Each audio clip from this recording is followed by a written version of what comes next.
अज्ञानतिमिरान्धस्य ज्ञानाञ्जनशलाकया चक्षुरुन्मीलितं येन तस्मै श्रीगुरवे नमः।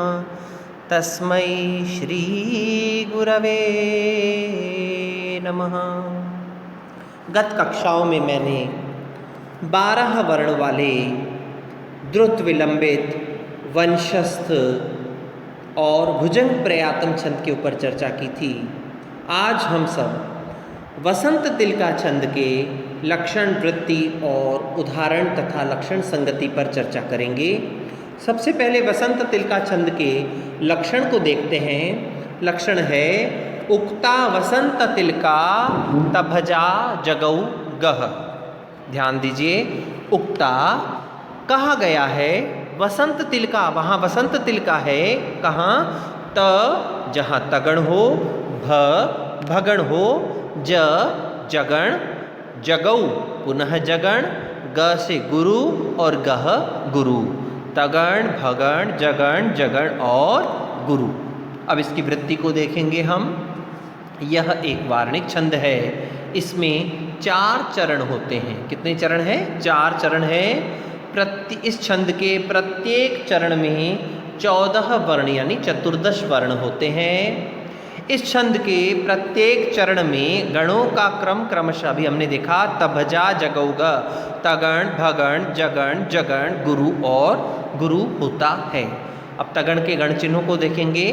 ता, रा, ज, गुरु, गुरु, लघु। भगण को देखेंगे, गुरु, लघु, लघु, भा, न, स। जगण देखेंगे, ज, भा, न, लघु, गुरु, लघु, पुनः लघु, गुरु, लघु, गुरु में गुरु और गुरु में गुरु। अब देखिए इसका उदाहरण, बहुत प्रसिद्ध उदाहरण है। भोज प्रबंध नाम का एक ग्रंथ है, बड़ी सुंदर कथा है, एक बार उसको सुनिएगा। एक बार राजा भोज के दरबार में एक विद्वान व्यक्ति आया और उसने राजा भोज की नगरी में रहने की इच्छा व्यक्त की। तब राजा भोज ने उस विद्वान के आवास की व्यवस्था के लिए अपने सभा में विद्यमान जो भी उनका निर्धारित व्यक्ति था उसे कहा। वह व्यक्ति पूरे राज्य में घूम करके आ गया, लेकिन ऐसा कोई मकान, कोई ऐसा प्रासाद खाली नहीं मिला, रिक्त नहीं था जिसमें कि उस विद्वान व्यक्ति के आवास की व्यवस्था की जा सके। तब ये बात राजा भोज तक आई। राजा भोज से कहा गया कि महाराज, पूरे राज्य में ऐसा कोई खाली रिक्त मकान नहीं है जहाँ पर हम इस विद्वान व्यक्ति के रहने की व्यवस्था कर सकें। तब राजा भोज ने कहा, कोई बात नहीं, आप शहर में देख लीजिए, नगर में भ्रमण करके जो कम विद्वान हो या जो बिल्कुल भी विद्वान नहीं हो उसको उसके घर से निकाल करके और इस विद्वान व्यक्ति को रहने के लिए व्यवस्था की जाए। अब वो वहाँ जाते हैं, सिपाही जाते, वहाँ देखते हैं एक जुलाहा है, वो अपना काम कर रहा है। तब सिपाहियों ने सोचा कि यह जुलाहा क्या करता होगा। उस जुलाहे को घर से बाहर निकाल दिया। तब उसने पूछा कि भैया क्या बात है। तब उसको सारा वृत्तांत कह करके सुनाया गया कि इस प्रकार से एक विद्वान व्यक्ति को, जो कवि है, बड़े सुंदर सुंदर काव्यों की रचना करता है, उसके लिए हमें ये घर चाहिए। इसको बड़ा दुख हुआ।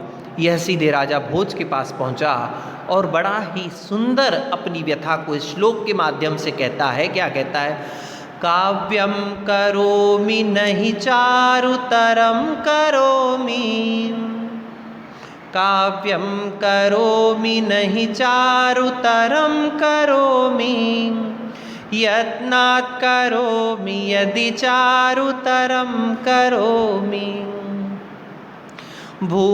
भूपालमौली मणिमण्डित पादपीठ, हे साहसाङ्क कवयामि वयामि यामि, हे साहसाङ्क कवयामि वयामि यामि।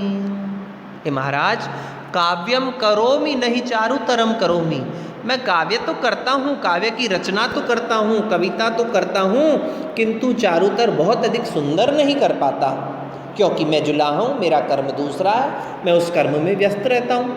लेकिन यदि यत्नात् करोमि, अगर मैं प्रयत्न पूर्वक करता हूँ तो चारुतरम करोमि, सुंदर से भी अधिक सुंदर बना लेता हूँ काव्य को।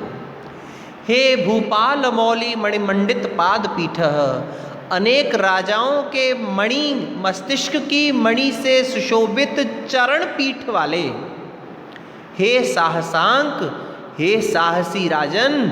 अब इतना भी करने के बाद आपको बात समझ में आती है तो मुझे बताओ, कवयामी, चाहो तो मैं कवयामी कविता की रचना करूं, वयामी या अपना जुलाहे का जो बूनने का काम है मैं उसको करूं, वयम वयामी वय का कार्य करूं, और यामी कहो तो मैं चला जाता हूं। राजा उसका यह श्लोक सुनकर के बड़े प्रसन्न हो जाते हैं और उसको उसके ही घर में रहने के लिए दिया जाता है।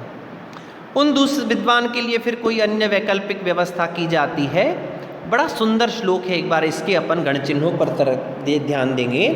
का में गुरु, यम गुरु, क लघु, गुरु गुरु लघु, रो गुरु, मी में छोटे की मात्रा लघु, न लघु, भा न स भगण, ही में छोटे की मात्रा, चा में गुरु है और रू में छोटे ऊ की मात्रा से लघु है, तो ज भा न। त में लघु है, रम में गुरु है, क में लघु है, लघु गुरु लघु जभान, और रो में बड़े ओ की मात्रा है मतलब गुरु, मी में छोटे की मात्रा लघु होना चाहिए लेकिन छंद के नियमानुसार तभजा जगऊ गह गह अंतिम वर्ण गुरु चाहिए। तो हमने नियम पढ़ा था, छंद में चरण का अंतिम वर्ण अगर लघु है नियमानुसार हम उसको वैकल्पिक रूप में गुरु कर सकते हैं, गुरु कर दिया। यत्नात्, य के पीछे त होने के कारण गुरु, ना अपने आप में गुरु, क लघु है, गुरु गुरु लघु, रो गुरु, मी लघु, य लघु, द में छोटे की मात्रा लघु, चा गुरु, रू लघु, त गुरु लघु, रम में ऊपर अनुस्वार होने के कारण से गुरु, क में लघु, रो पुनः गुरु और मी पूर्ववत गुरु हो जाएगा।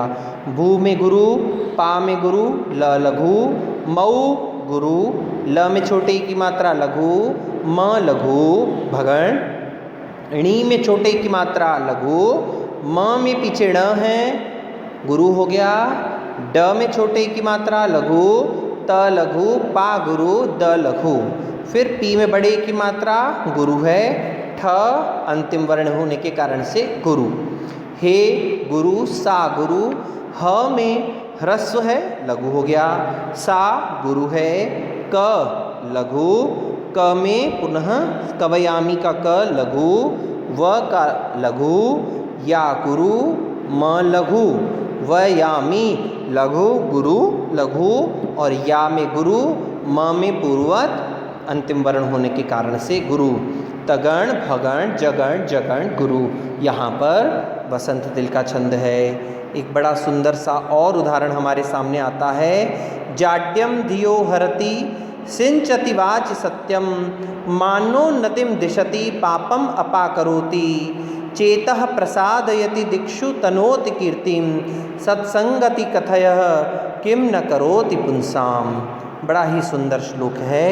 आप सबसे निवेदन है कि इस श्लोक पर गण चिन्ह लगा करके और इसमें वसंत तिल का छंद को चिन्हित करने का प्रयास करेंगे। अब 15 वर्ण वाले छंद के साथ हम कल फिर आपके समक्ष उपस्थित होंगे। तब तक के लिए ओम शांति।